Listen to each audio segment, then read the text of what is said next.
Hi అండి. ఈరోజు మా ఇంట్లో వంకాయ చిక్కుడుకాయ అండి. వంకాయ టమాటా, చిక్కుడుకాయ టమాటా కాకుండా కొత్తగా ఇలా చేస్తామండి మా ఇంట్లో అయితే. ఇది ఎలా చేయాలో ప్రాసెస్ చూపిస్తాను. ఫస్ట్ చిక్కుడుకాయలు నుంచి పెట్టుకొని వంకాయలు కట్ చేసి పెట్టుకోవాలండి.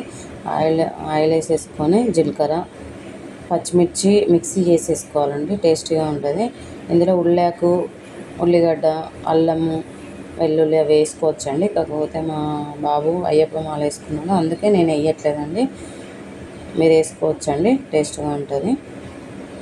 ఇలా వేసేసుకొని పచ్చిమిర్చి గోలాక వంకాయ ముక్కలు వేసుకోవాలండి. వంకాయ ముక్కలు వేసుకున్నాక అది గోలాక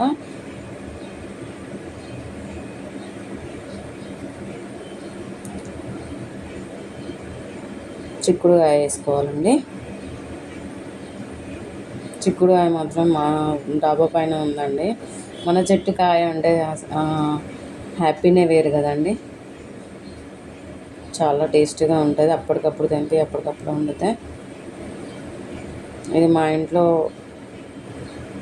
అప్పుడప్పుడు అత్తమ్మ చేసేదండి. చాలా టేస్టీగా ఉండేది. అది నేను నేర్చుకున్నాను. చూడండి ఎంత బాగుందో. ఇది మాత్రం చపాతీ మీద కానీ, రైస్ మీద కానీ, పరోటా పైన అయినా కూడా చాలా టేస్ట్గా ఉంటుందండి. ఒకసారి ట్రై చేయండి.